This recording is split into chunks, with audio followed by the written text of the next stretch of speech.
noite, elas fazem umas misuras.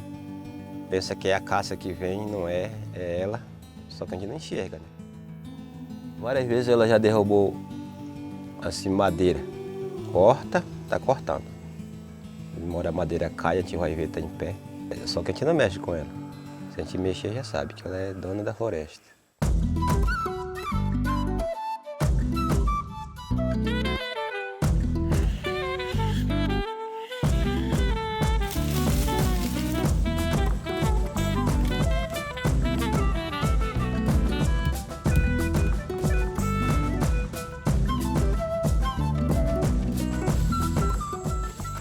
Passa um branco, né, na gente. Se a gente estiver nessa trilha aqui, fora dessa trilha, a gente vai lá perto e volta. E roda e roda no mesmo lugar.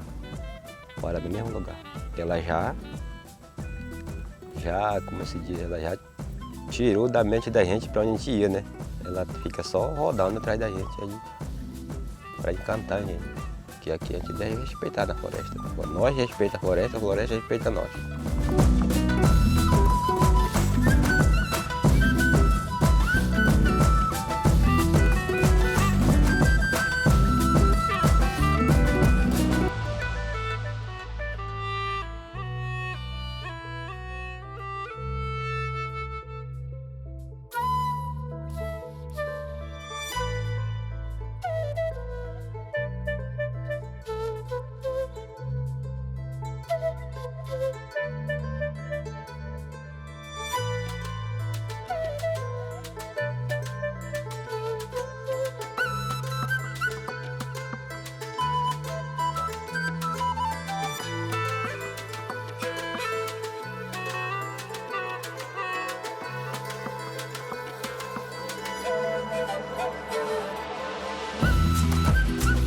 A gente trabalhava muito na roça, né, e seringa, né, que eu não quero mais essa vida mais de trabalhar na roça nem seringa mais. O artesanato para mim é uma renda boa para mim. Eu me criei com meus pais e a gente já trabalhava, a partir de 7 anos, 8 anos, a gente já trabalhava na roça. Era roça e seringa, quando eu me entendi já era esse trabalho da gente. Agora não, para mim melhorou mais que eu trabalho com artesanato desde 2004 e trabalho também de guia na floresta também, conduzindo os visitantes na trilha.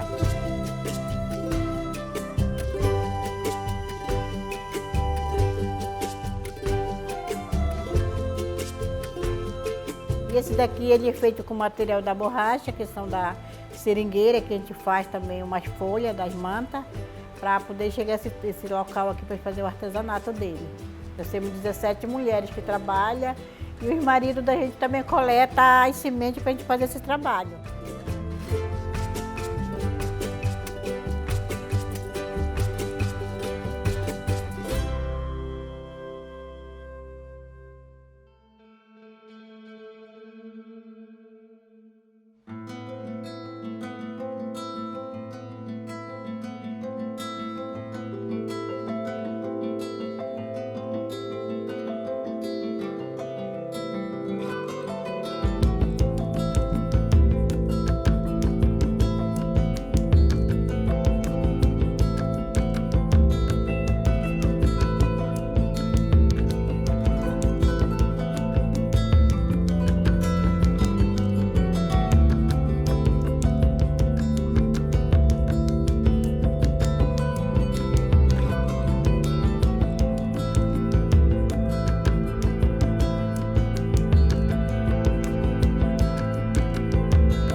Eles ficam emocionados, né?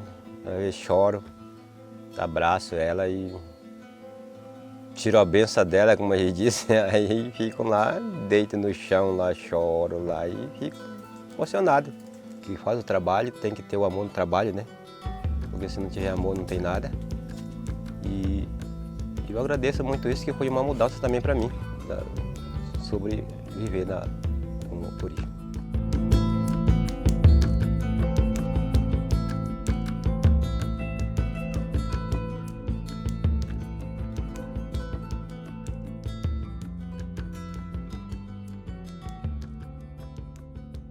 Uma árvore de 1000 anos, uma comunidade tradicional com pouco mais de 400 pessoas, artesanatos de sementes naturais e látex extraídos das seringueiras remanescentes do período industrial e uma floresta preservada, tudo isso fazem e caracteriza a Floresta Nacional do Tapajós. Às margens de um dos maiores rios da floresta amazônica, vivem algumas comunidades criadas lá na época da borracha, onde hoje extrai-se a seringa para a fabricação de artesanatos. Além disso, com a proteção integral de suas florestas, vivem em harmonia em meio de uma grande reserva amazônica. Mais do que estar de frente com a imponência da floresta amazônica e suas árvores milenares, o nosso maior privilégio visitando algumas das comunidades da Flona é estar de frente com algumas pessoas que fazem dessa floresta o seu lar. Mais do que viajar para abraçar uma árvore gigantesca, o privilégio é poder sentar com as pessoas dessa comunidade para tomar um cafezinho e ouvir suas histórias. Ouvir as histórias de quem passou a vida integrado a esse lugar e conhece todos os cantos da floresta com uma palma da própria mão.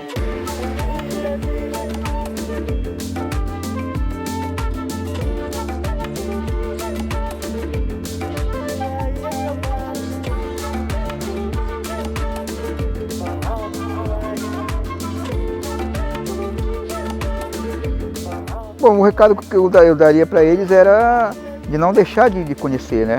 Não deixar de passar aqui. Mesmo que chegue a qualquer local, que chegue até do chão, que chegue a um canto, mas que venha visitar para ver de perto como é que a gente trabalha, né? Como é que da forma que a gente trabalha.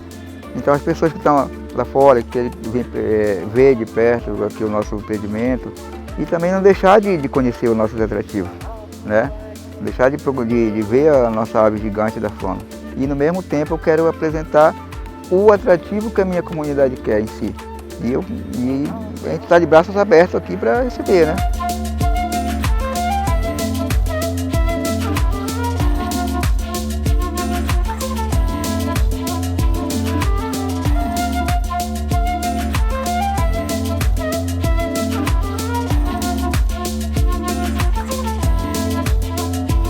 Antes as pessoas viviam também, não só do artesanato, né? Mas hoje o artesanato ele está sendo também valorizado, né?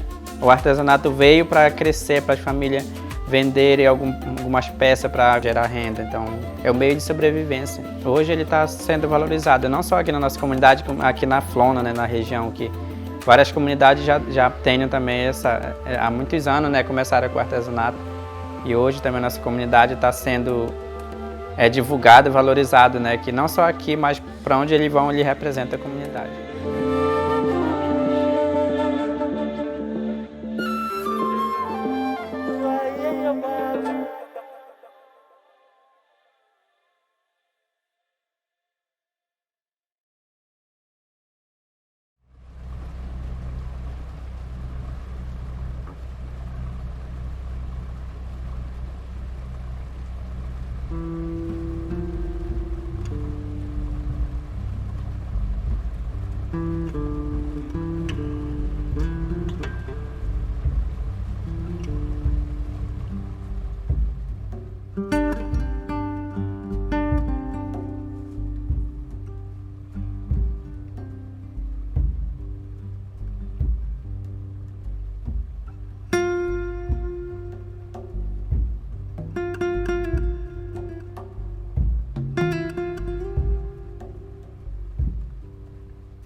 Es muy triste estar lejos de la familia.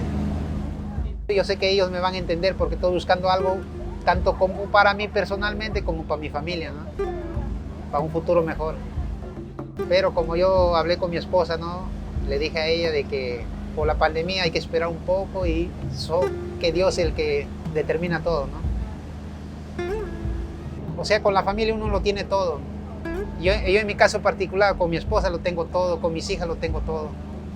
Entonces, esta separación que tuvimos de 5 años me dio duro, pero con la bendición de mi Dios estoy aquí, estoy regresando de nuevo a reunirme con la familia. Lo primordial es que estoy llegando a casa, Dios mediante, gracias a Dios, de salud bien, con mucha voluntad de estar con ellos y pues aprovechar, ¿no? todo este tiempo que no he estado con ellos, ¿no? Aprovechar al máximo.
Pra mim já é fácil, já só chegar, encostar, os pessoal já estão me esperando, né, pra vender o açaí e pronto. Eu venho lá da minha casa quando vem o barco.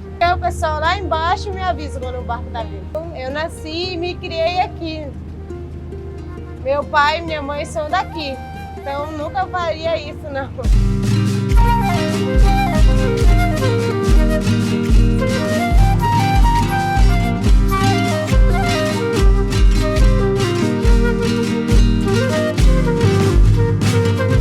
Propus a fazer um percurso de barco pelo Rio Amazonas, eu imaginei que se trataria muito sobre a viagem, mas quando eu cheguei lá, eu percebi que se tratava muito mais sobre o caminho, sobre as pessoas e sobre tudo que eu ia encontrar nesse meio e nessa experiência que eu me propus a viver.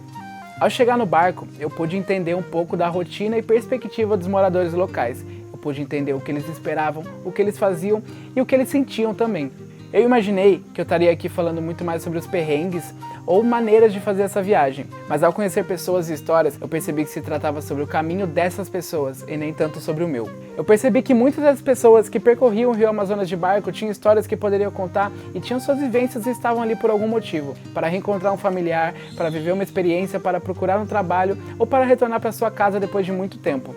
E ao perceber que se tratava sobre pessoas, eu pude entender um pouco mais sobre o que se tratava de mim. Eu estava lá, na verdade, não para observar as paisagens, mas sim para ouvir histórias, para conversar e para entender um pouco da rotina daquelas pessoas que vivem nessa região. Viver uma experiência de barco pelo Rio Amazonas é de fato se abrir para o novo, é abrir para o desconhecido e se permitir a viver algo fora da sua zona de conforto. Eu pude entender um pouco a perspectiva e o que cada um esperava dessa viagem, que no fim se tratava muito mais sobre o caminho. O caminho para todos era o mesmo, mas o olhar de cada um sobre essa jornada com certeza era diferente. Cada um estava lá por um motivo, por uma história e por uma ambição. E no final, todos também esperavam alguma coisa. Eu acho que com certeza é uma experiência para qualquer pessoa que deseja vir e viver de coração aberto. Experienciar de fato o que é o Brasil, o que são nossas raízes e o que nós procuramos para nós e o que entendemos também dos outros.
uma experiência de me abrir para o novo. E eu acredito muito que quando a gente está aberto, quando a gente está disposto, né, a aprender alguma coisa, esses ensinamentos eles vêm naturalmente no nosso caminho. Vem através de uma pessoa, vem através de uma conversa, vem através de uma paisagem bonita, de uma imensidão de rio que eu nunca tinha visto na minha vida.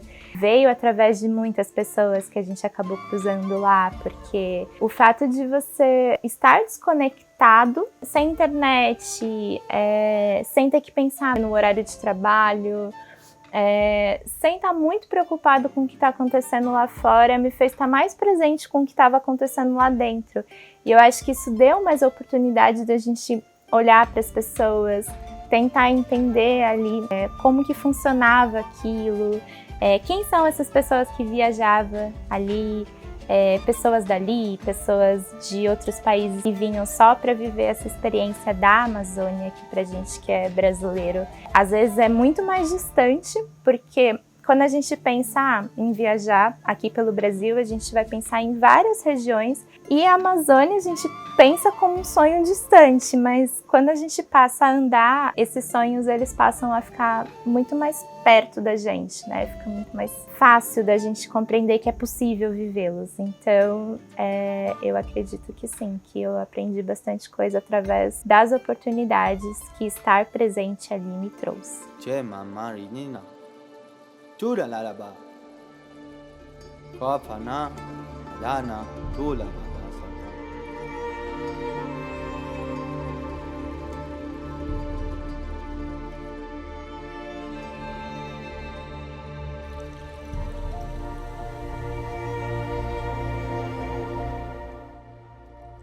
A lo que es el pasado, ya uno prácticamente eso queda como un recuerdo, ¿no? Porque el pasado es un recuerdo bien bonito, es una experiencia bien grande, pero uno tiene que seguir para adelante porque la vida continúa, ¿no? La vida sigue para adelante, pues hay que seguir con más fuerzas, con más experiencia, ¿no? Seguir para adelante. Siento un vacío, una tristeza bien grande porque dejé a muchos amigos, estoy regresando y como yo siempre digo, ¿no? Primero poniendo a Dios al frente de todo, con la voluntad de Él, tengo planes de regresar.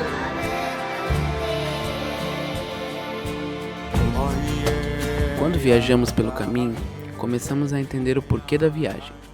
Quando viajamos pelas pessoas, começamos a entender o porquê da vida.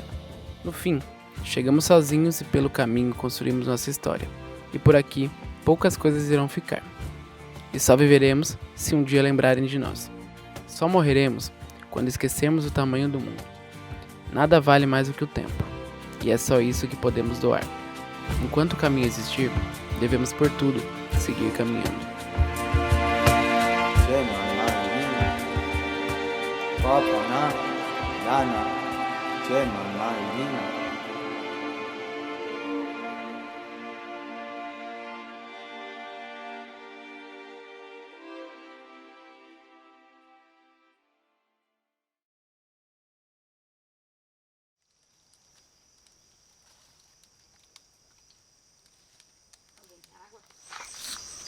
Aí as famílias antigamente tiravam o leite mesmo para a sobrevivência mesmo das crianças, né? Fazer mingau, porque não existia a facilidade de hoje, né? Hoje em todo canto você vai numa taberna, você tem leite para comprar. Antigamente era isso que servia um comércio. Antigamente existia na nossa região e em todo o Brasil e no Amazonas inteiro.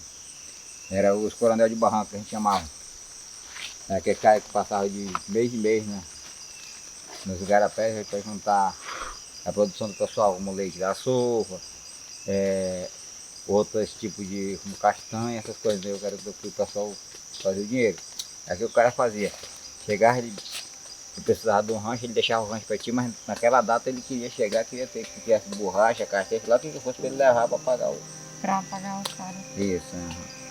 Aí a gente chamava de coronel de barranco na época.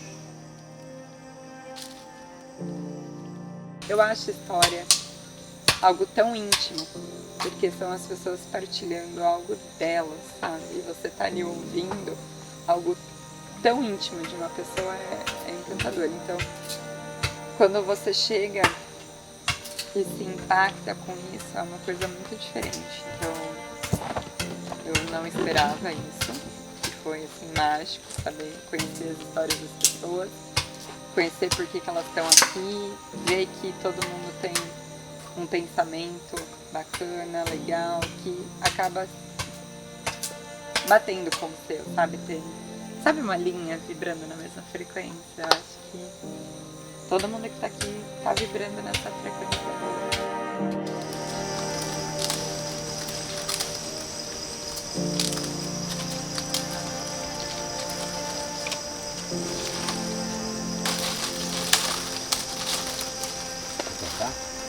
Testar? Começar a abrir.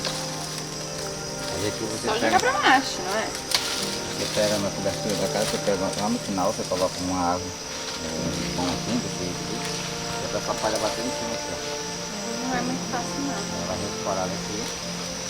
Aí aqui vem as outras carreiras. As outras carreiras, essa aqui, e essa daqui vai servir de apoio, ó. Para as outras. É, ela não...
Ela tem diversas plantas que servem como medicina, como remédio medicinal, né?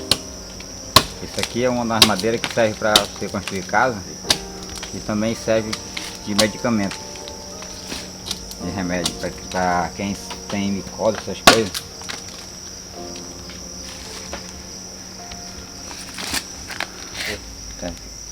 Vendo uma árvore dessa aqui, você corta ela. Aí vai cortando, ela vai saindo mais resina aqui, que nem aqui, ó. Você vai cobrindo. Que demais. Aí quase todinha, entendeu? Aí com 3, 4 dias, que é que a gente pôs de sequinho mesmo, entendeu? Aí quando você tira ali, quando sai aquilo ali, é difícil você passar mais uma vez.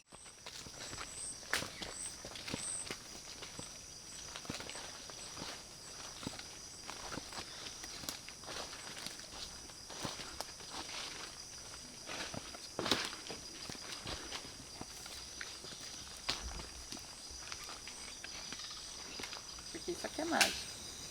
Porque tem uma energia que você sente desde a hora que eu passei com o avião por cima, que eu olhei pela janela, que eu imaginei isso, e eu olhei pela janela e eu vi ela lá de baixo, eu já senti algo diferente. Eu não vou chorar, não sei nem porque eu tenho vontade de chorar só de falar.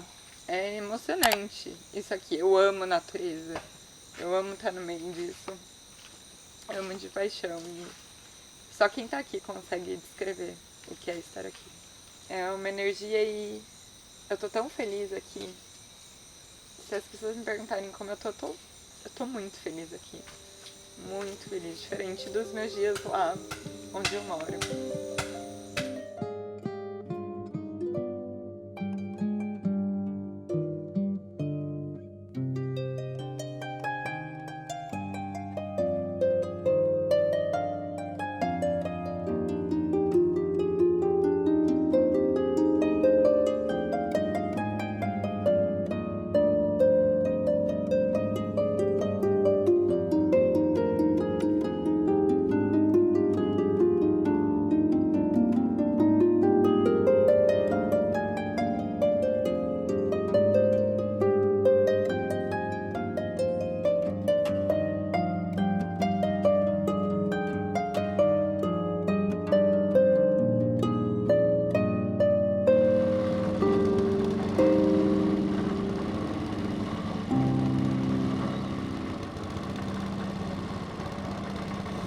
sempre tem alguma coisa que fica, assim, no sentimento, sabe? Dos lugares. E como aqui, eu imagino que você está experienciando algo único, mas tem também diversos outros lugares que deixam sentimentos na gente muito fortes, muito profundos.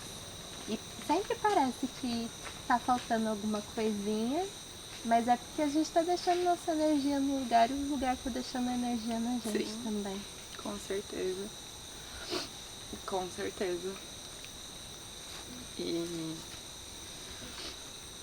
quando você pergunta pra mim que sentimento que eu senti quando eu pisei aqui, tem uma história bem por trás, gente. Quando eu tive 19 anos eu tive câncer, né? Eu quase morri. Eu passei por quimioterapia, passei por radioterapia e isso foi quase um ano, né? Aí eu tinha 19 para 20 anos na época. E depois disso, a forma como a minha família lidou comigo foi de pura proteção. Então tudo que eu faço, o que você vai fazer? Onde você tá? Então acabou que foi tipo uma forma de me colocar numa bolha, sabe? E foi muito difícil desprender essa bolha. Foi muito difícil o processo de falar pra eles por que eu ia vir pra Amazônia, por que sozinha. Foi o que mais... Mas por que você vai sozinha? Por que você quer ir sozinha? E eu precisei falar pra eles, olha, eu não tô numa fase legal comigo mesmo, sabe? Eu preciso dessa viagem pra me deixar melhor, sabe? E foi o sentimento de liberdade, assim, que eu senti na hora que eu pisei aqui. De, meu Deus, eu tô sozinha, agora eu vou fazer o que eu quero. E aí eu pegava na mochilinha, sabe? Sei lá, quando você sai muito, muito feliz, realizado. Era eu passando pelo aeroporto, indo buscar um Uber. Possibilidade do mundo, né? Foi. Dá uma sensação de que o mundo é seu, você pode ser do jeito que você quiser, porque isso ainda vai ser aceitável e vai ser possível, né? Nossa, gente, com certeza. E é tão fácil, você só precisa fazer um peteleco, sabe? Um empurrãozinho. Só precisa do primeiro passo, né? Só. E uma pessoa falou uma coisa muito, muito verdadeira pra mim. Ela falou assim que é muito perigoso quando você viaja sozinha pela primeira vez. E não é perigoso por causa das pessoas ou pelo lugar. É perigoso pelo que você percebe que você pode fazer e que não tem mais limite. Não tem mais limite. É o que eu falei, você descobriu que é tão fácil que hoje você pode fazer tudo que você quiser. Tudo. Sensação de poder mesmo. E isso dá um frio na barriga, porque o mundo é grande. Mas é isso, mas ele liberdade é mais conectado do que parece. É o que eu costumo falar muito, liberdade não é sobre o que você pode fazer, mas na verdade é muito mais sobre a responsabilidade de saber que a gente pode fazer tanta coisa. E não é sobre liberdade, na verdade, então não é sobre poder fazer tudo, e sim sobre ter a responsabilidade do que a gente faz. O que é muito mais difícil. É muito mais forte. Quando a gente assume as coisas pra nós, sabe? Tipo, não é o outro mais. Não é o outro que é responsável pelo que eu faço. Sou eu. Quando eu tomei a responsabilidade da minha vida, eu tenho liberdade. Com toda certeza. Muito doido isso, né? Mas é muito bom também. É muito maravilhoso. Muito, muito bom.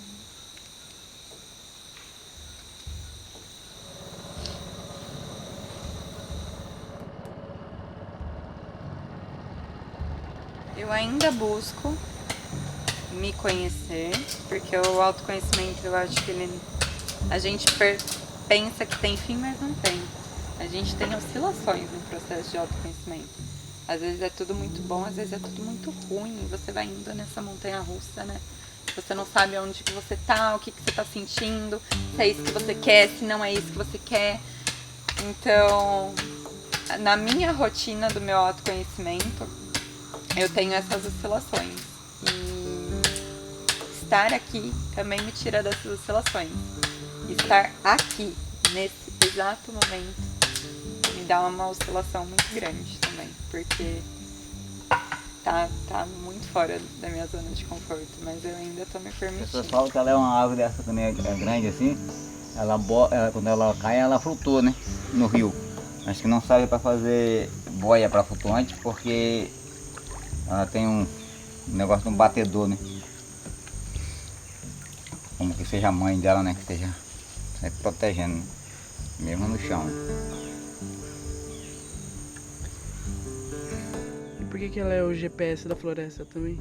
Também eu não tenho conhecimento dessa parte.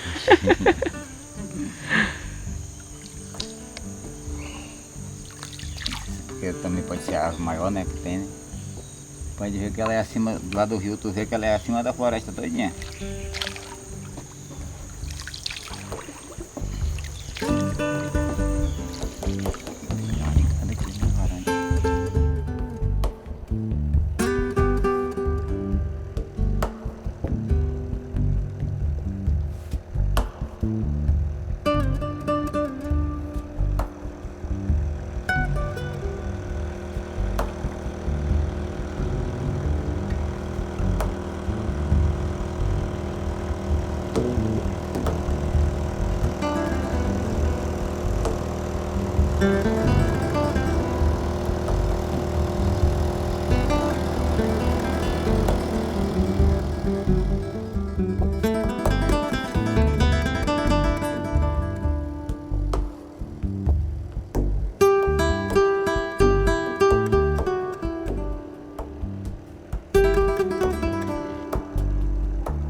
O sentimento de liberdade, que quando eu pisei aqui é o que mais tá batendo. Então eu acho que eu vou voltar muito mais livre e com muito mais coragem de fazer muitas coisas, me permitir sozinha agora. E de fato descobrir o que eu quero pra minha vida, o que eu quero fazer, como eu quero ser feliz. Porque eu acho que nesse momento eu percebo que a minha rotina não me faz feliz. E ouvir histórias das pessoas, saber o que as pessoas tomaram de iniciativa para a vida delas, gente, borbulha dentro de mim. Eu quero fazer a mesma coisa. Eu só preciso me encontrar. Eu acho que essa viagem está me ajudando muito a seguir um caminho mais fácil e concreto para isso. É diferente, não é em todo lugar que a gente encontra isso, não tem explicação. É a Amazônia. E você acha que no fundo sua viagem foi transformada pelas pessoas? Sim. Pelo lugar e principalmente pelas pessoas. Principalmente pelas pessoas.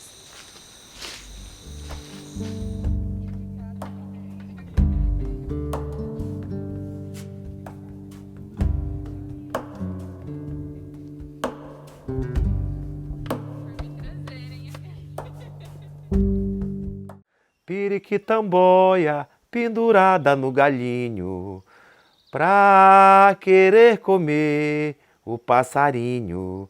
Olha a cobra, passarinho, xoxô. Olha a cobra, passarinho, xoxô. Piriquitamboia pendurada no galinho. Muitos dos mestres, as composições são feitas durante o trabalho, assim. Ele vai pescar, né? Ou vai para a roça. E ali ele tem uma cena, né, com a natureza, um envolvimento que ele está ali com a natureza, acontece um fato e ele registra aquilo como uma poesia, como uma música, né? Comigo é muito assim. São de histórias que aconteceram comigo.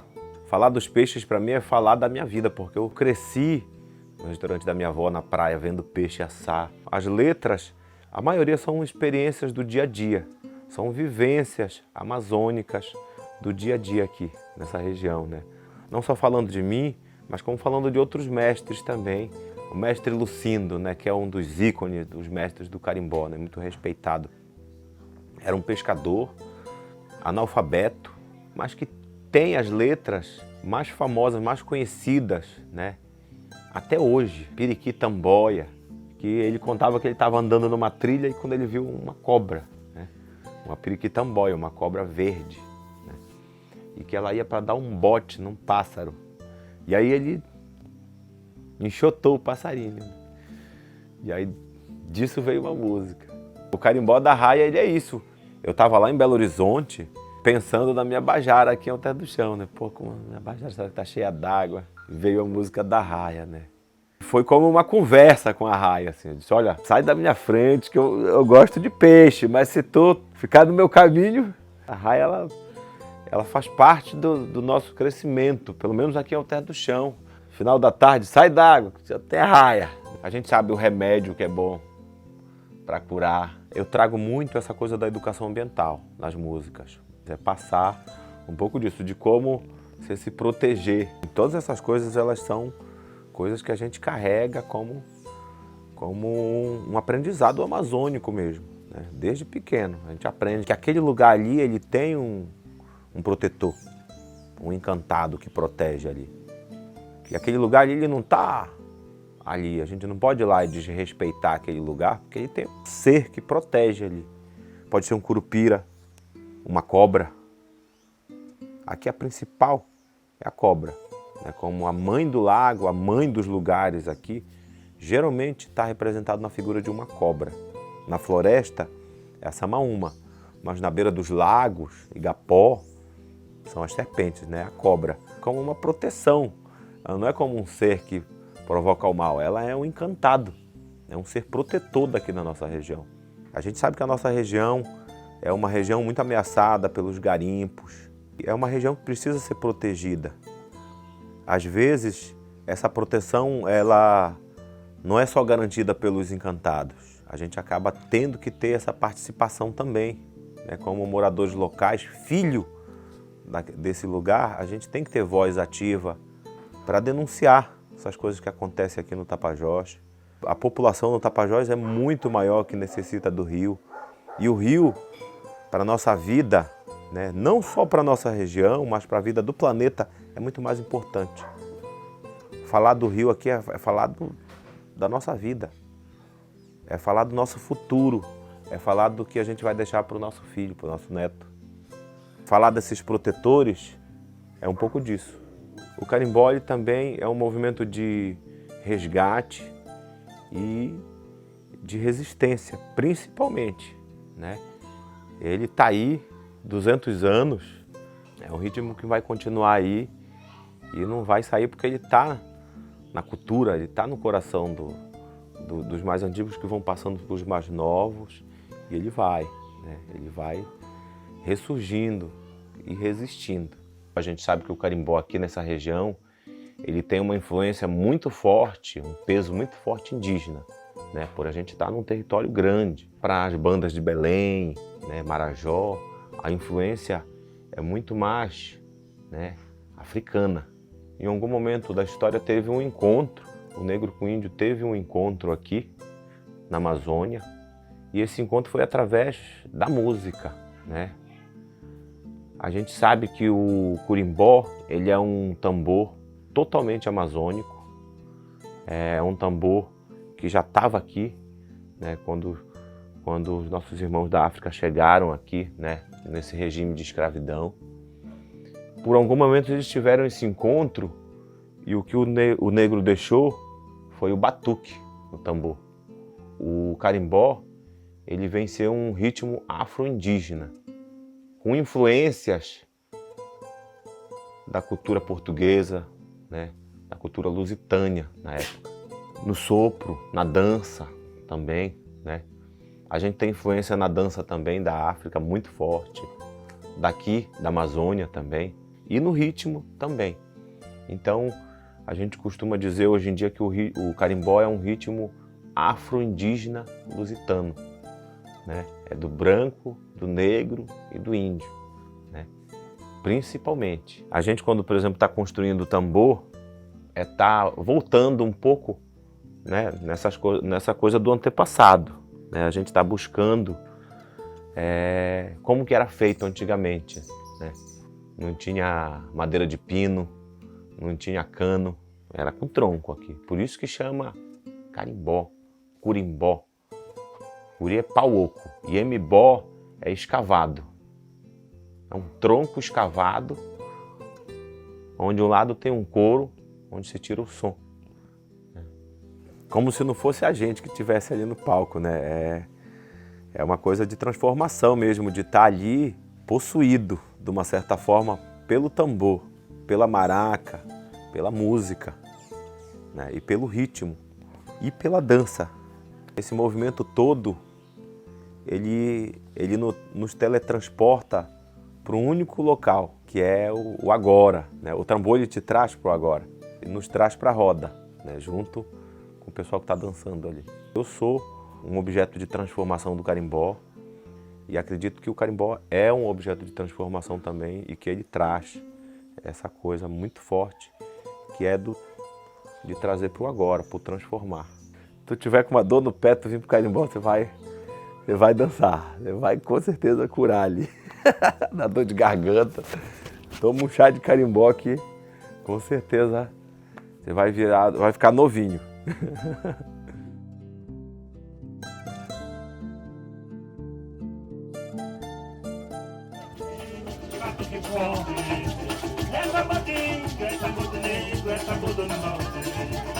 O borocô arreda forte, o borocô arreda forte. Isso eu tamo virando, é Minaragô. Negro trouxe o batuque, os orixás do borocô. Negro não trouxe o tambor, negro não trouxe o tambor.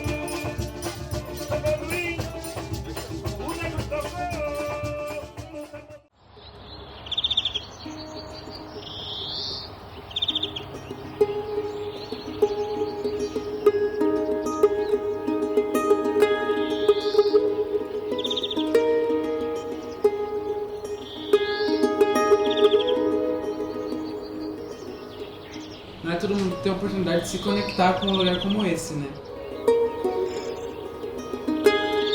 E eu acho que isso é indispensável também para a vida das pessoas, poder se conectar com uma cachoeira, poder se conectar com uma trilha e entender de fato o nosso ambiente, né? O nosso ambiente natural, o que é nosso, da onde a gente veio e para onde a gente vai também.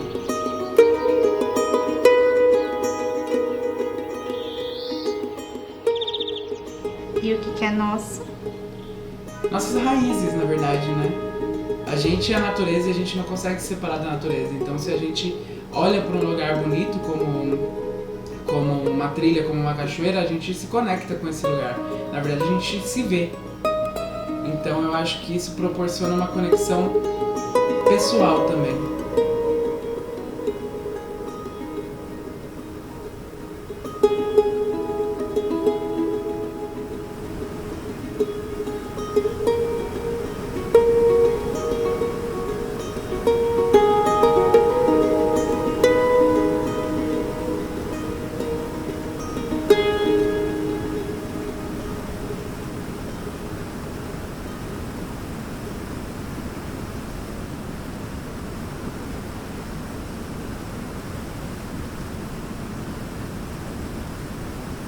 Então assim, nem todo mundo vai ser um médico, nem todo mundo vai ser um advogado. Exato.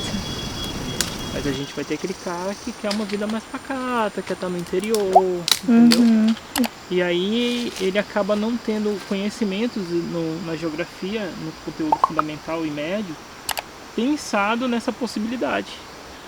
Entendeu? Uhum. A gente é muito focado em vestibulares para cursos de ponta, mas e aí a necessidade humana e o que realmente o indivíduo quer? Então ele acaba passando por sala de aula sem saber as características de solo. Procure onde tem uma bolinha dessa de mato. Tá. Significa que ela ainda não afundou.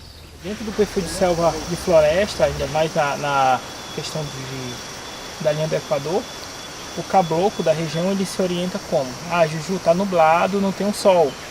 Então ele sempre faz, ele sai direcionado, coloca o sol na sua frente, depois que o sol vira, ele vira de costa e o sol permanece na sua frente.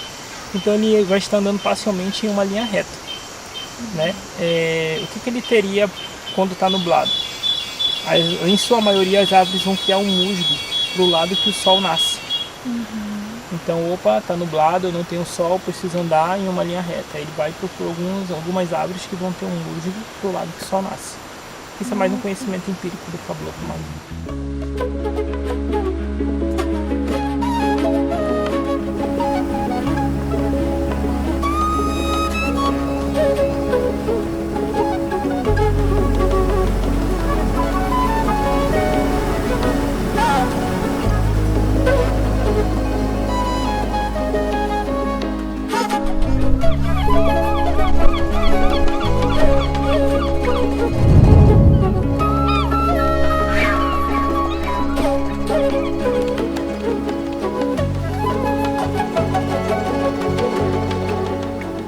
Como eu sou sortuda de poder ter essa possibilidade de ver isso. Eu acho que entre tantos lugares lindos, poder conhecer um pouco da história, poder olhar um pouco para a história de quem passou ali, né? De quem também construiu aquele lugar em conjunto com a natureza, das pessoas que passaram e que deixaram algo ali. Eu acho que é muito privilégio, muito mais do que olhar uma cachoeira lindíssima. É um privilégio saber que a gente pode olhar a história das pessoas também construídas em conjunto com a natureza. Como sempre, as histórias e as pessoas são sempre muito importantes no nosso caminho. E isso me conectou muito. A natureza. Teve um momento também que foi o ponto magnético ali numa das cachoeiras que a gente foi. Está direcionado ao ponto zero em direção ao norte. E que eu aprendi um pouco sobre a história daquele lugar. Eu também me senti muito conectada com o todo ali, porque assim como a pintura rupestre, também é uma sorte muito grande poder estar presente em um campo magnético da Terra. Então aquilo também me conectou demais. Assim, a gente vai ter alguns pontos magnéticos no mundo que são direcionados a determinados pontos. Né? Então esse aqui é um dos pontos direcionado ao ponto zero em direção ao norte do globo, né? Do globo. Eu acho que a gente está em busca dessa conexão, eu acho que a gente está em busca desse retorno, dessa volta para onde a gente veio e para o que é de fato a gente. Mas eu sei também que nem todo mundo é assim, nem todo mundo vai atrás disso e beleza, cada um vai atrás do que está procurando, na verdade, do que chama. Mas eu acho que é uma oportunidade muito legal da gente conseguir se conectar um pouco mais com a vida de verdade, né? E eu me senti, nessas caminhadas, nessas aventuras, eu me senti um pouquinho mais vivo. E o que é vida de verdade? Fazer aquilo que o coração pulsa.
Mas se você olhar, ele desenha formatos de onda e mais lá na frente ele trava um blocozinho redondinho, quadradinho, bem escuro. Ou seja, ele identifica como se fosse um ponto de segurança, um ponto firme, entendeu? Nessa imensidão de água. Geograficamente, olhando assim, eu acredito que fosse mais um mapa na questão de falando sobre a questão de cheia e vazão. Porque se você olhar bem para essa formação geológica aqui, você vai ver que esse formato de correção nas rochas é de batimento de onda. Então isso leva à afirmação de que a Amazônia foi encosta marinha em alguns milhões de anos atrás.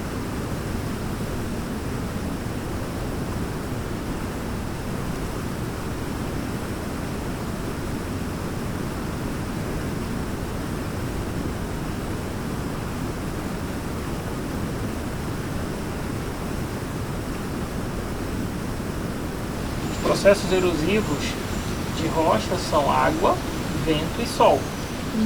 Então a rocha ela pega calor, quando chove ela dilata, quando chove ela solta um choque térmico e ela vai soltar pequenos fragmentos de rocha.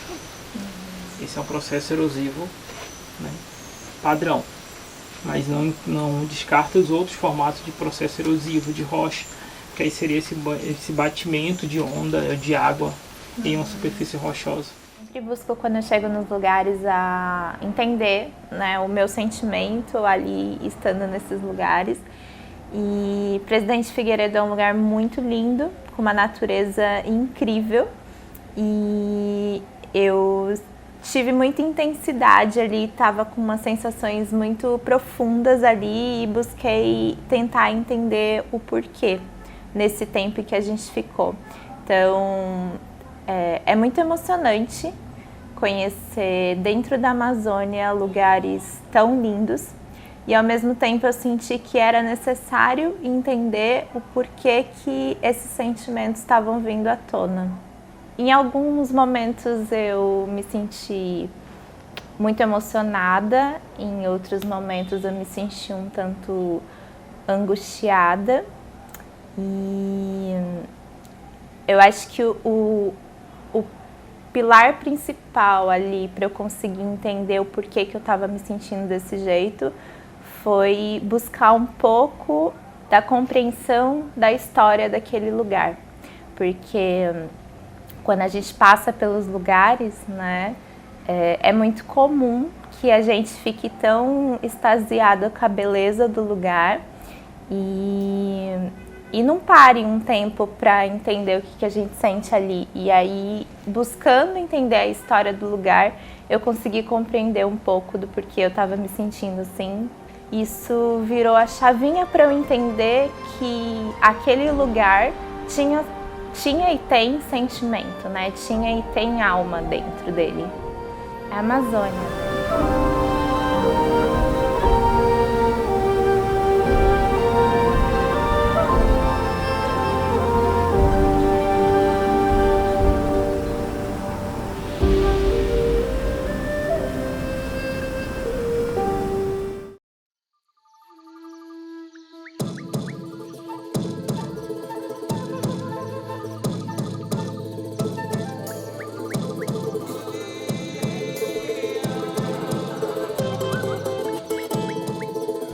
A lenda da Vitória Régia contam que ela era uma mulher, né?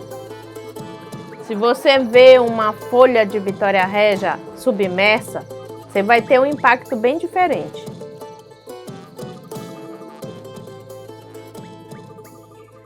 E aí você vai ficar na dúvida, será que realmente ela não era ou era, enfim? Porque até hoje eu ainda tenho essa dúvida.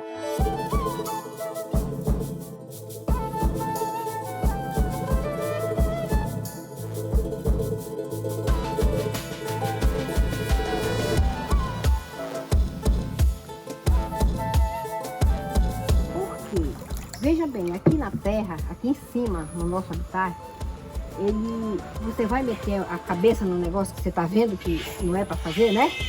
Não, nós não vamos fazer isso. Assim o peixe lá no fundo. Você acha que ele não enxerga a rede que está lá, né? Quando se bota cochilando aí pelo meio do mato, pescando, você vê muita coisa, em silêncio. Você vê o peixe ali encostado de ti, assim. Ele nem te enxerga.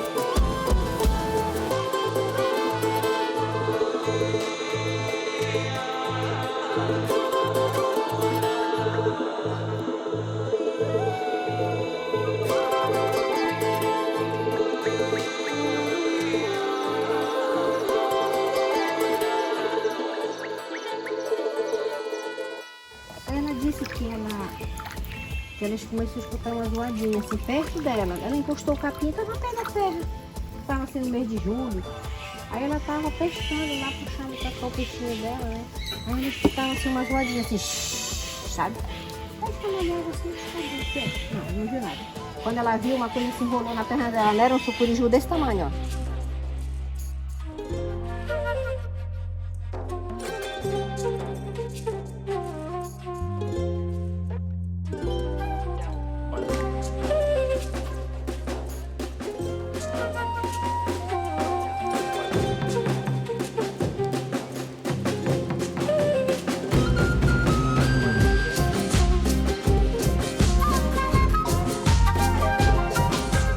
Quer saber como começou? Plantando Vitória Régia, meu bem. Eu queria esse jardim. Você já viu meu jardim? Ótimo. Eu só queria isso, tá? E aí começamos a plantar Vitória Régia e os animais começaram a comer.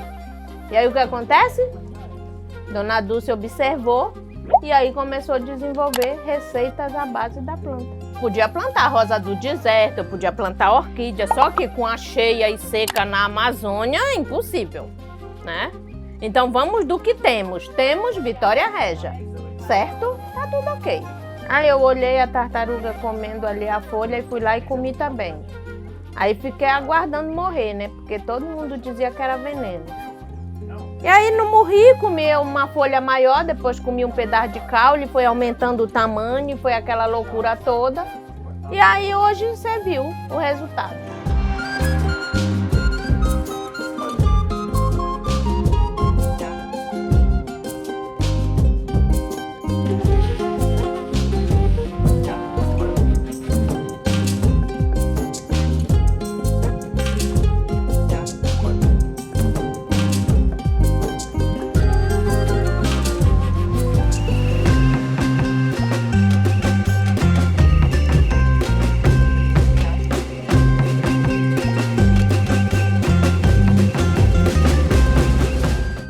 Aí eu fui combinando ingredientes, né? Combina ingrediente, porque tem umas especiarias que são mais fortes, elas não combinam muito com a Vitória Régia. Aí você retira e coloca só um pouquinho de cada uma e assim vai levando. Fui formando pratos. Atualmente eu tenho 21 receitas com a planta. Desde caule, semente, folhas, flores, toda ela é usada. Ah, meu amigo, no início eu fui chamada de tudo, eu tive muitos nomes, né? Olha, não te aproxima dessa pessoa porque ela é doida. Não sei de onde Evandra arrumou essa mulher que tá comendo Vitória Régia. Aí outras pessoas dizem, ela vai morrer, é só uma questão de tempo. Eu sei que eu vou morrer, meu amor, com certeza, como todos nós vamos morrer. Agora, pela Vitória Régia, com certeza não. Agora eu tenho uma meta, é provar que a Vitória Régia realmente é comestível, né? E hoje eu estou aí numa parceria com a universidade para que eles me ajudem a que a gente chegue a provar realmente que eu não era doida.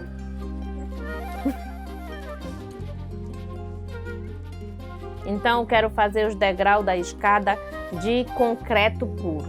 Então vou deixando que as coisas aconteçam naturalmente. Porque eu sei que é difícil empreender na Amazônia, é difícil para uma mulher negra, é difícil para tudo.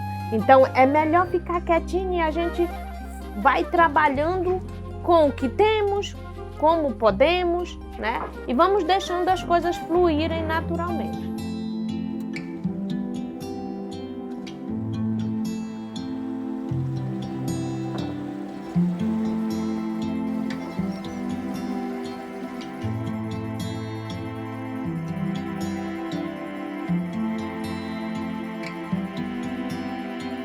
Em 2019 eles viram que o meu trabalho estava ganhando repercussão mesmo. Além de louca, eu estava desenvolvendo algo que ninguém fez.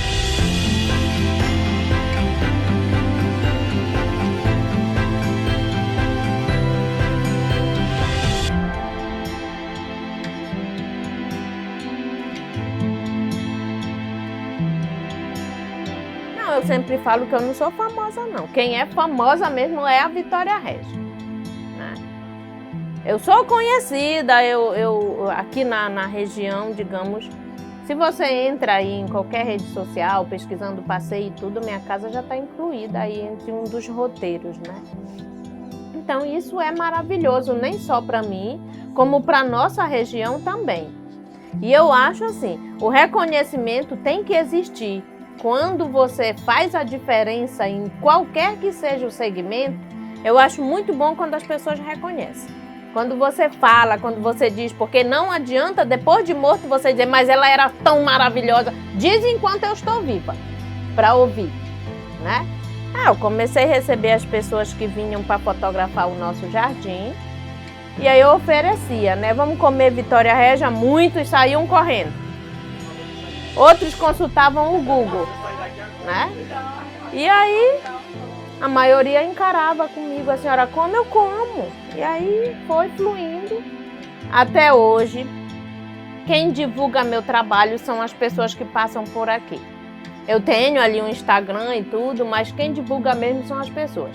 Elas chegam, elas fazem as fotos, eu sirvo o menu degustação, elas comem e postam e marcam pessoas, e é assim que está funcionando até hoje. Rapaz, a Vitória Régia está causando uma muvuca não só na minha vida, tá?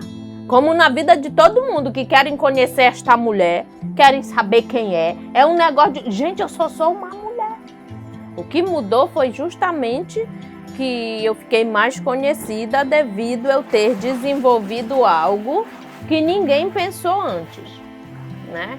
Então é claro que quando você desenvolve algo que ninguém fez, é claro que você vai ficar conhecido, você vai virar um dia uma pioneira da vida, você vai, enfim. Mas eu espero não mudar assim o meu jeito de ser. Eu sou tão feliz assim.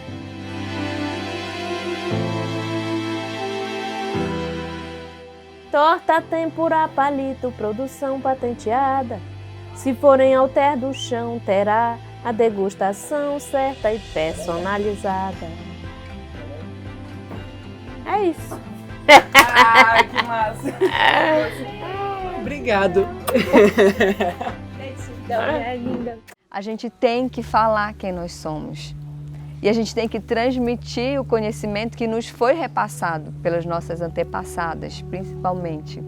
Né? O saber, ele tem que se perpetuar, porque ele faz parte de quem nós somos. Nós, sem o nosso saber e sem os nossos territórios, nós não existimos. Eu acredito que nós somos o pilar hoje da sociedade, e sempre fomos, né? Mas assim, a nossa força, a nossa capacidade, ela foi sempre subjugada, né? Então, o patriarcado tenta abafar, né? A nossa capacidade, a nossa força.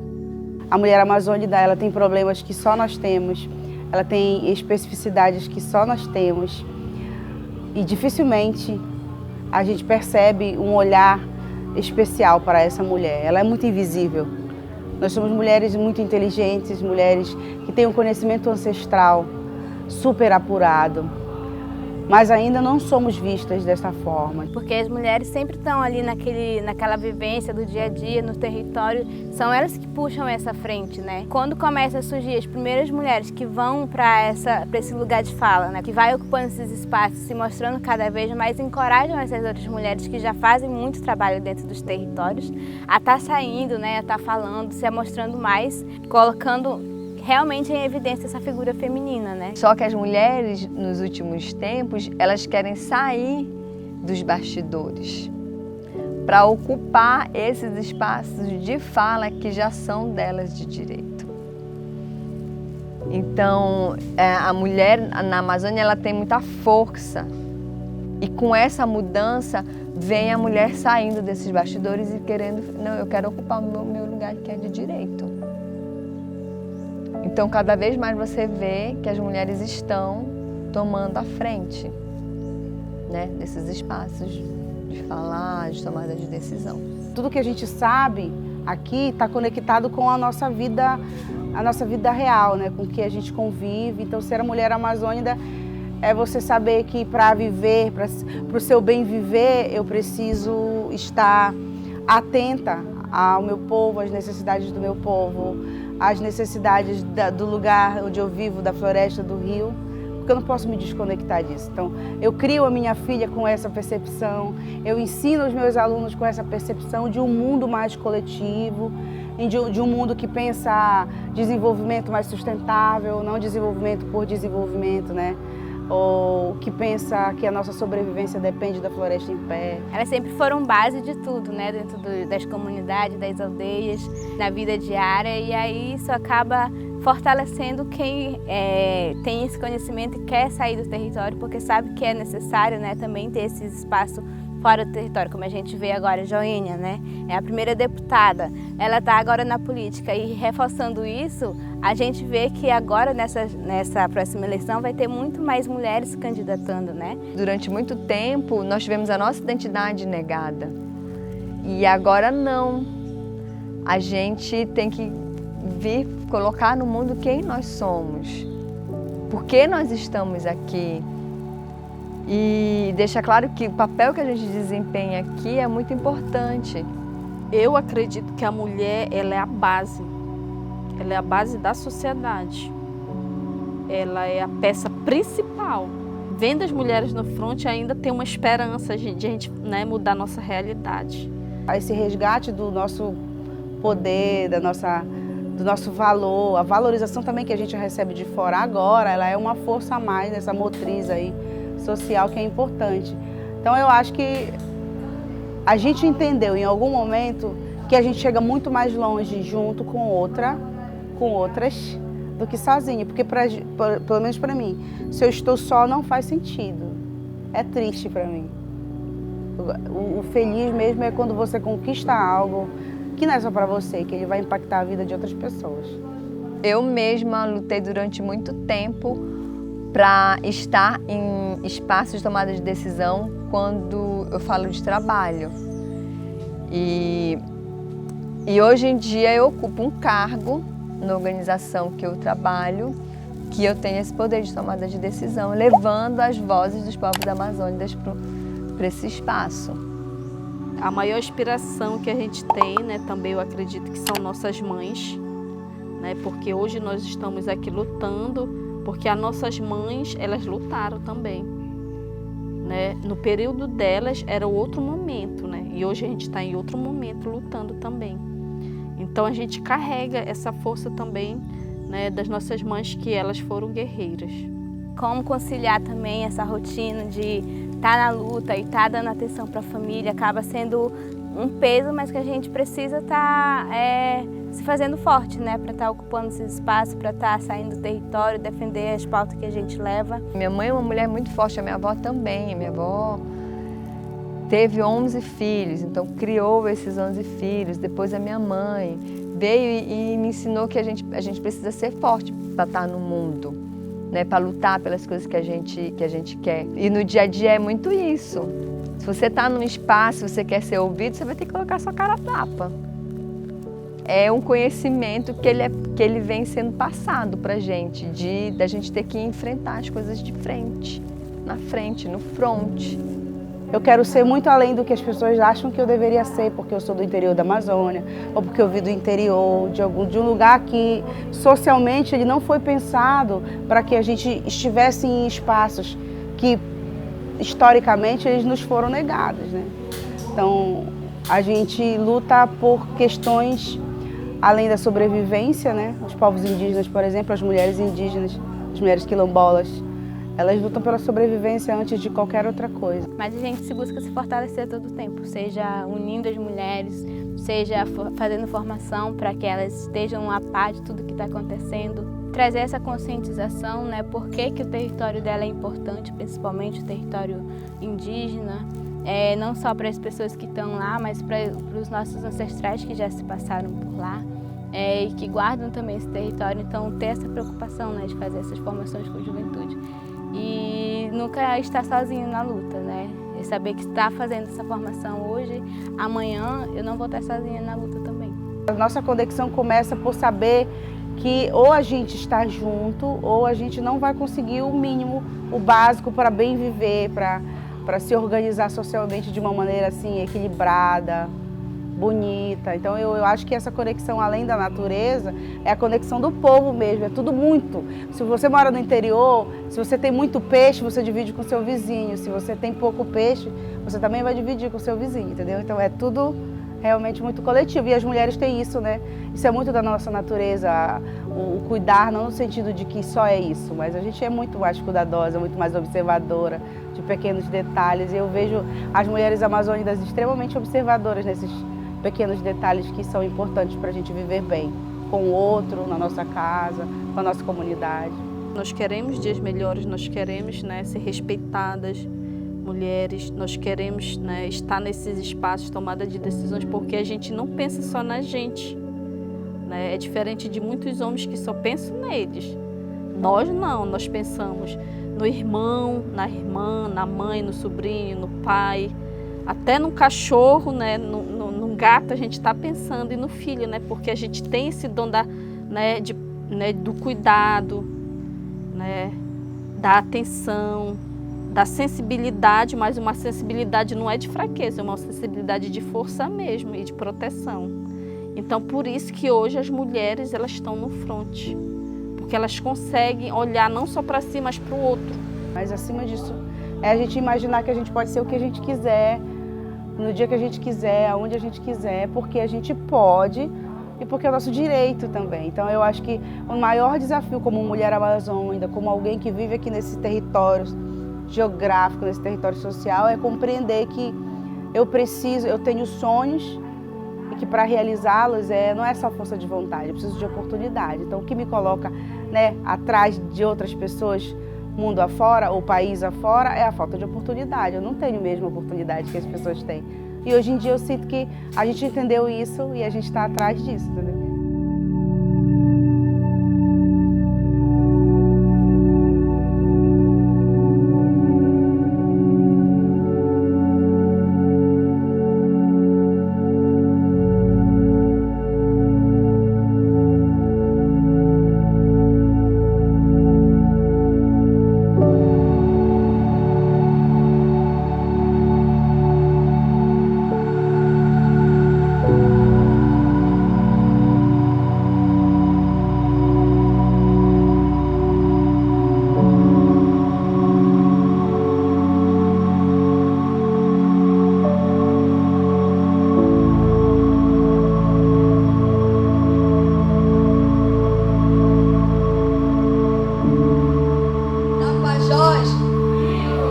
Tapajós! Tapajós! Salve o Tapajós! Obrigada, gente!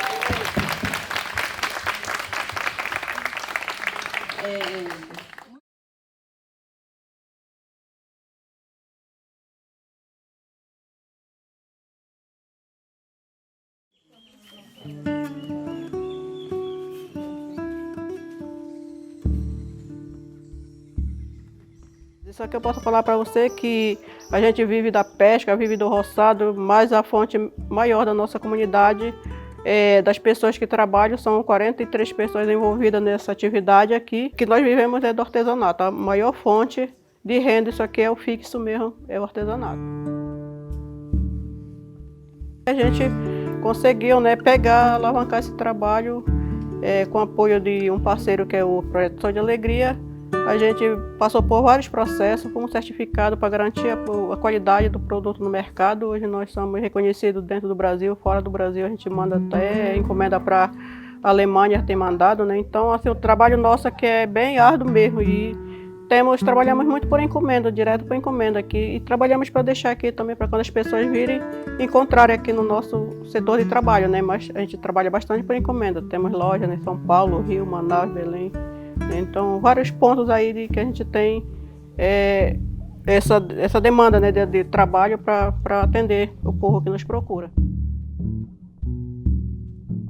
Nós fabricamos tudo natural, né, tirado da própria comunidade, né? A comunidade oferece bastante tucumazeiros aí para a gente coletar palha e também os produtos naturais que nós também temos na nossa comunidade, né? Que tudo isso aqui, as cores que vocês já observaram lá nas produções, nós extraímos tudo da própria natureza, da própria comunidade, oferece bastante. Então, Sim, isso aqui é uma tradição, uma cultura que vem passando de geração para geração.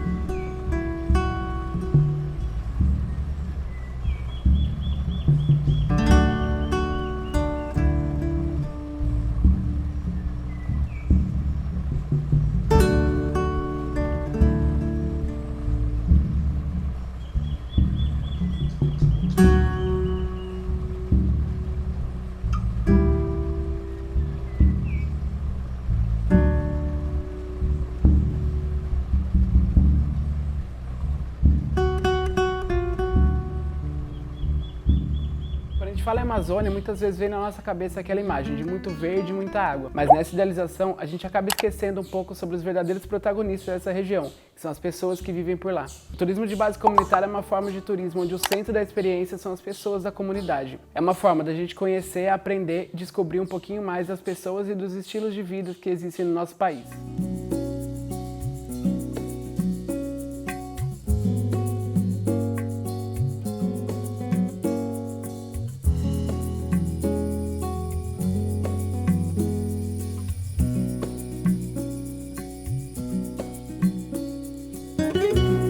A criação de tartarugas a gente iniciou, né, com a ideia de um padre, né? A gente criou a associação em 1993 e em 1998 a gente conseguiu, né, uma doação pelo IBAMA de 3.000 filhotinhos de tartarugas.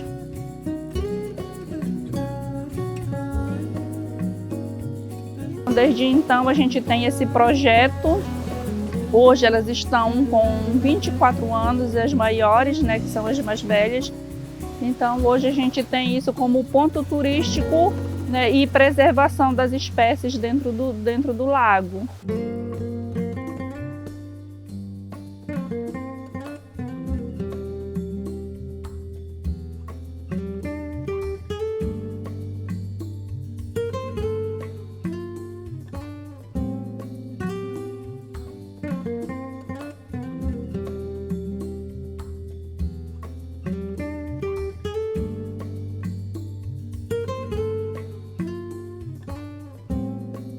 Deixei de viajar pelas paisagens e, na verdade, quando eu chego nos lugares, eu procuro as pessoas. E ter encontrado pessoas nesse lugar foi uma forma de enriquecer muito mais essa experiência. E são elas, na verdade, que fazem valer essa viagem. É descobrir que, na verdade, a forma de vida e a maneira de se relacionar com a natureza, ela traz muito mais conhecimento do que a gente imagina. A gente acha que a gente sabe de tudo muitas vezes, mas a gente descobre nesses lugares que a gente não sabe de nada. E muitas vezes a gente se limita a viajar só pelas paisagens e vem com aquela imagem idealizada que a gente vê nas fotos. Mas na verdade, a viagem é muito mais que isso. Quando a gente chega num lugar, a gente nem imagina o que pode ter e são de fato as pessoas que estão lá que vão nos surpreender. Eu descobri que as viagens são um grande aprendizado e a cada experiência eu sigo aprendendo isso. Na verdade, todos esses registros são uma forma de tentar passar um pouco do que eu vejo nesse caminho.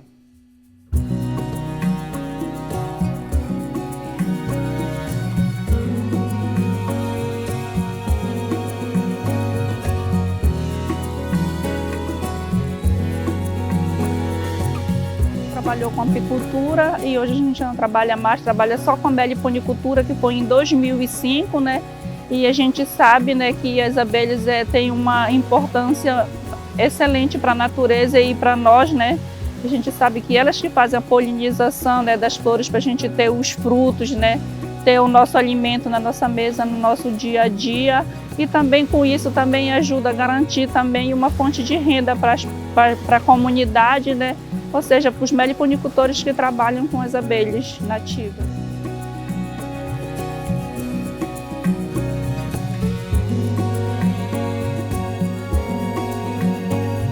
Essa tintura que a gente faz, ela não tem cor secundária, ela só tem cor primária. A gente não conseguiu fazer cor secundária com ela, não.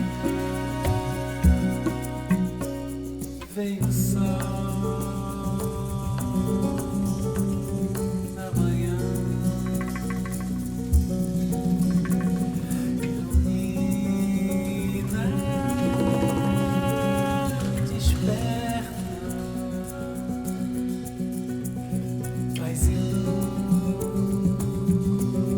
Quando a gente fez todos esses projetos, a gente já a gente já pensava, né, em trabalhar com um turismo, né, de base comunitária, um turismo sustentável, né, onde a gente não agride, não degrada o meio ambiente, a gente só faz conservar o que a gente já tem, né, e adquirir mais, né, conservar as coisas como as tartarugas, abelhas, né, e o artesanato da palha de Tucumã, porque a gente não derruba a palmeira, a gente só faz tirar o broto dela e trabalha também com os tingimentos naturais que é tirado da própria floresta. Então a gente espera que as nossas futuras crianças, os jovens, né, eles sintam esse amor que a gente tem pela natureza, pela comunidade, pelos nossos projetos, e eles levem esse trabalho em frente. Isso é de suma importância para a nossa comunidade, né? A gente poder mostrar para as pessoas que vêm, para os visitantes, para outras pessoas que não conseguem vir ver, mas ver através de uma televisão, né, de um canal de comunicação. Então, para a gente é super importante a gente fazer isso.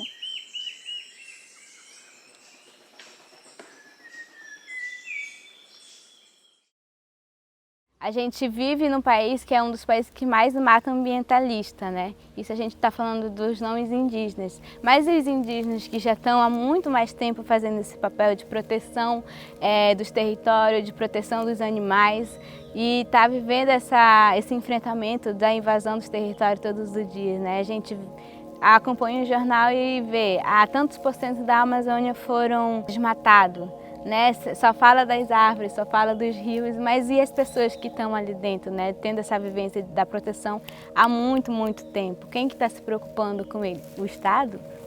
Se for essa preocupação que a gente tem do Estado, né? A gente está bem ferrado. E a gente que vive nessa vivência todos os dias, de estar defendendo, de estar levando as nossas pautas, as nossas questões, a gente acaba se tornando muito visível, né? E a gente protege a floresta, mas quem está protegendo essas pessoas que estão nessa linha de frente? Quem tem esse olhar de dar atenção para que as pessoas estejam em paz nos seus territórios? Será que realmente eu precisaria estar aqui se a gente tivesse os nossos direitos realmente efetivados e garantidos, né? A gente vem com uma Constituição que no papel é tudo bonitinho, mas na prática a gente vê que não é assim que funciona.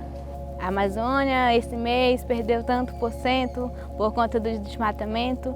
E as pessoas que vivem e dependem diretamente? Se hoje não tem caça no meu território desmatado, é porque essa caça foi para, né, buscar refúgio onde tem água limpa, onde tem árvores.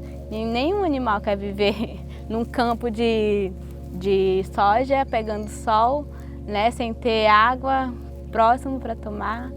Vai buscar refúgio. Mas a gente busca se fortalecer todo o tempo, né? Seja ouvindo a sabedoria dos meus ancestrais, seja ouvindo as vozes mais antigas que estão nessa luta. A gente busca se encorajar todo o tempo, porque acredita nessa luta, né? De que a gente merece estar no nosso território em paz. A gente sempre viveu em harmonia, né? Com os nossos territórios, e a gente quer só isso, né? A gente não quer mais do que isso. Ter o nosso alimento saudável, porque os nossos peixes estão todos contaminados. E quando a gente se coloca nessa linha de frente, a gente acaba, né, recebendo tudo isso. Realmente eu preciso estar nisso, por que eu não vou ficar aqui só com a minha família, né, por exemplo? Podendo acordar amanhã com muitas ameaças, mais do que eu já enfrento, né, assim. Mas a gente se busca se fortalecer todo o tempo, seja unindo as mulheres, seja fazendo formação para que elas estejam a par de tudo que está acontecendo, trazer essa conscientização, né, por que o território dela é importante, principalmente o território indígena, não só para as pessoas que estão lá, mas para os nossos ancestrais que já se passaram por lá, e que guardam também esse território. Então, ter essa preocupação, né, de fazer essas formações com a juventude. E nunca estar sozinho na luta, né? E saber que está fazendo essa formação hoje, amanhã eu não vou estar sozinha na luta também. Porque hoje eu falo que eu não estou no meu território, mas eu sei da importância do meu território para o meu povo, né? Saber que ela é importante não só para o meu povo, mas para todo esse ecossistema, né, que a gente tem, que é a juventude, que é quem vai caminhar esse espaço que eles deram, né, e vai levar a luta em diante. Eles falam muito que a gente precisa ouvir eles, né, para que a gente possa dar continuidade, e é o que eu faço. Tudo que eles já passaram para a gente estar aqui hoje, né, acho que é uma forma da gente retribuir um pouco do que eles fizeram pra gente. Saber que as crianças vão poder crescer num ambiente saudável, né, num território que seja livre de invasores, é o que me fortalece. E eu falo que assim, em algum momento da vida, né, de outras vidas, eu já estava meio com essa missão, né, de estar hoje em dia ocupando esse espaço, de levar a voz do meu povo. Outras forças vieram antes de mim, né, sempre me guiando, sempre abrindo os meus caminhos para que hoje eu pudesse estar aqui carregando toda a história do meu povo, falando por eles, né, fazendo e mostrando a importância que é ter os nossos territórios e todos os povos tradicionais. A gente fala muito da representatividade, né? Porque as mulheres sempre estão ali naquela vivência do dia a dia, no território, são elas que puxam essa frente, né? E aí essa mulher começa a, né, ganhar voz mesmo, mas para fora dos seus territórios. E aí por isso que a gente vê uma grande visibilidade agora das mulheres, né, tá puxando essa frente também. O indígena tá aqui para ocupar todos os espaços, né? A gente não tá aqui para dizer, tô usando o celular, deixei de ser indígena, não. A vivência indígena, ela vem muito além disso, né? Eu não vou deixar de ser indígena porque eu saí do meu território está em mim. Se hoje a gente tem acesso às universidades, foi uma luta que foi carregada, né, por pessoas que já se foram, pessoas que vêm há muito tempo buscando essas lutas. E é o que a gente enfrenta muito na nossa pauta ambiental, né, são os retrocessos. A gente vê aqui o caso do nosso rio Tapajós. Está contaminado, está com as águas todas turvas, né, porque tem a mineração lá no Alto Tapajós, no Médio Tapajós, que sofrem, né, os seus territórios sofrem, as nascentes dos igarapés que vêm desaguar no rio, sofrem com tudo isso.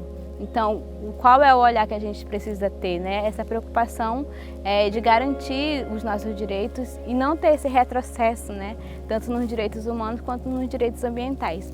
Esses projetos têm todo um pacote, né, da destruição, e a gente está falando de mineração agora aqui, que eu citei como exemplo, mas tem sojeiros, tem os fazendeiros, né, que estão tudo de olho dentro dos territórios indígenas e acabam tirando populações, não só indígenas, mas as outras tradicionais, como quilombolas, ribeirinhos, tirando seus territórios toda essa vivência, né, querendo expulsar para deixar para trás somente a devastação, né, desmatamento, o assoreamento dos rios. O que fica para trás é esse conflito, é a violência. Então, são um dos grandes desafios que a gente vem pautando diariamente, né, na luta do movimento indígena, não só aqui da região amazônica, mas de outros biomas do Brasil, né? Tem todo esse enfrentamento dessa luta que é, infelizmente, diária. E todo dia a gente acorda e fala, agora vão querer aprovar a PEC 490,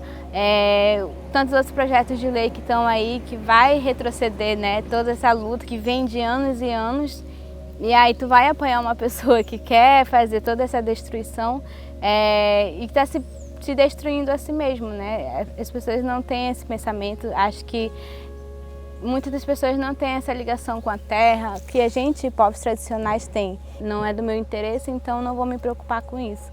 Sendo que, de certa forma, né?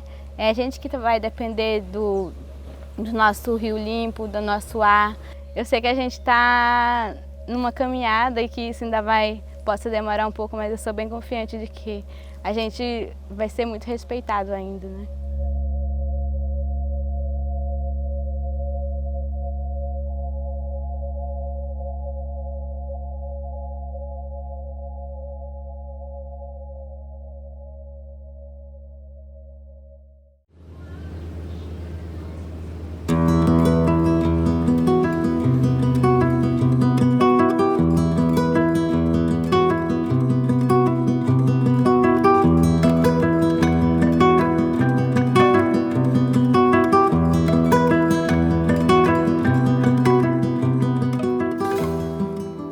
El caso de los ticunas es el ejemplo más claro, ¿sí? Si tú vas a una comunidad, a los más ancianos, y le preguntas, ¿tú eres colombiano? Y ellos te van a decir, no, ticuna es ticuna. Ticuna no tiene nacionalidad. Esto es nuestro territorio, ¿sí? Somos familia los que están en Brasil, Perú, ¿sí? El que vino a colocar fronteras fue el hombre blanco. Nosotros no pertenecíamos a ningún país, éramos nuestra propia nación, ticuna, digámoslo así, territorio ticuna.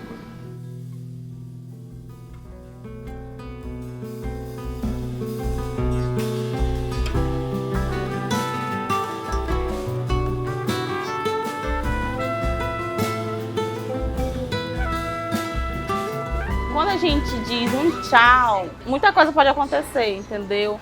É uma viagem que tu vai, mas tu não sabe se tu volta. Porque, como eu te falo, um dia após o outro. Amanhã pertence a Deus, certo?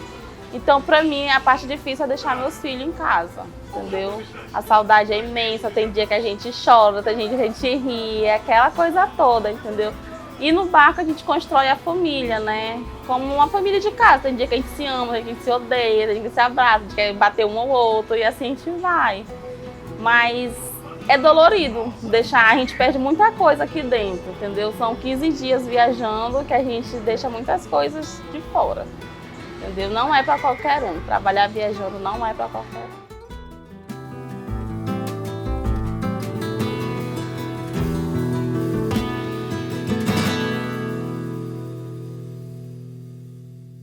Aqui, eu vou ser bem sincera, eu sou uma pessoa que eu sou movida ao novo.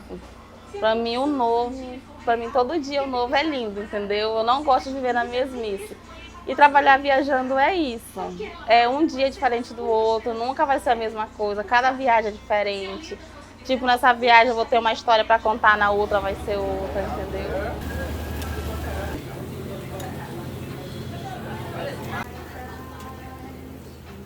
Mano, são tantas coisas que eu poderia citar agora. Que o nunca, ele nunca é o nunca. Eu sempre dizia que eu não quero trabalhar numa vida assim, olha onde eu tô. Eu saí de uma vida totalmente diferente para trabalhar aqui, entendeu? Era uma coisa que eu nunca tinha vivido. E hoje, com a experiência, tipo, eu dizia como é que uma pessoa se submete a passar 15 dias dentro d'água. Hoje eu tenho essa resposta, entendeu? E de lição que eu tiro assim, é que às vezes a gente tá dentro de casa, a gente acha assim conturbada, mas quando tá longe a família faz falta, muita falta, entendeu? Então o aconchego do lar, pra mim, hoje eu não desperdiço nem um pouquinho, porque é difícil estar longe, entendeu?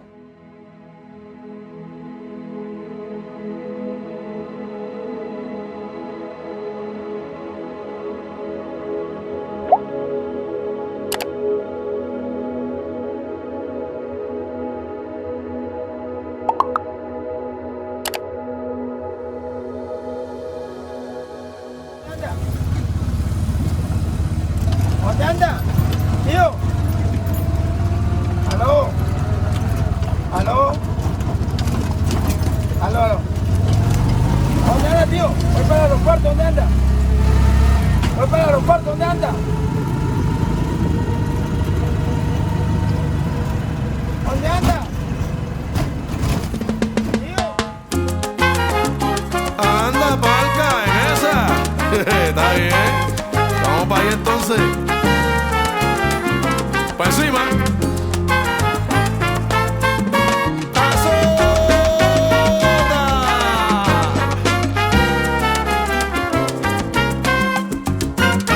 Chacho, ¿qué? Del mundo musical hay algo esencial que hasta el más experto en él puede fallar. Tiene simplicidad, también complejidad, que al músico lo lleva entre la espada y la pared. Es un concepto astral, igual trascendental. Hay quien lo aprende y quien con eso nace ya. En lo tradicional, como en lo popular, patrón indispensable que con solo 5 notas a todos cautiva y se escucha. Me llamo Britman Díaz, por mi madre, soy del Perú, hago transporte acuático y ese es el trabajo único que se tiene acá. A respecto de eso, bueno, siempre es aquí para estar aquí tipo una diversión, porque siempre que nosotros como vivientes de acá, siempre a los turistas como pasajeros hacemos divertir y siempre ellos se van contentos.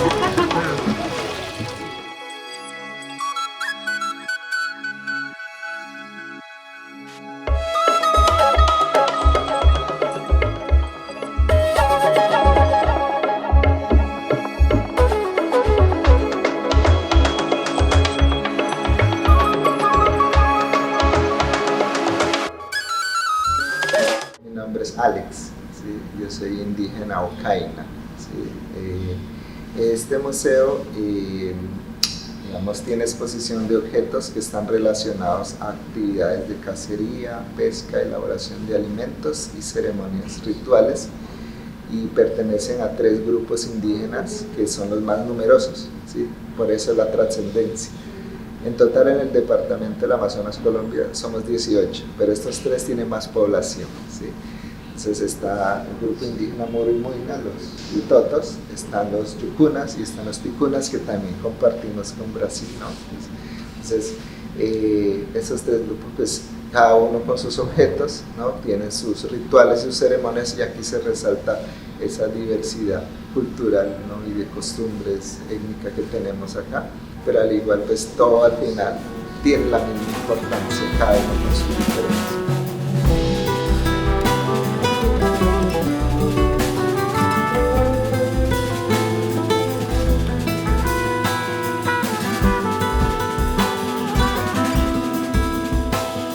Que estas generaciones nuevas, ¿no? Que han crecido muy desconectadas de sus tradiciones, su cultura, tengan la oportunidad de volver a retomar o a volver a aprender, porque muchos han crecido en un entorno más occidental, entonces van a perder su identidad cultural, ¿no? Entonces la idea es que estos espacios sirvan de apropiación y saber que son culturas vivas, no es como, bueno, en el caso de Colombia, los muiscas, los chichas, que ya no existen, ya son teorías que se dan. En cambio acá tenemos representación de culturas vivas que aún mantienen muchas costumbres y tradiciones, y siempre la importancia de mantener esa armonía con el entorno, con la naturaleza, hacia los animales y, bueno, en comunidad también.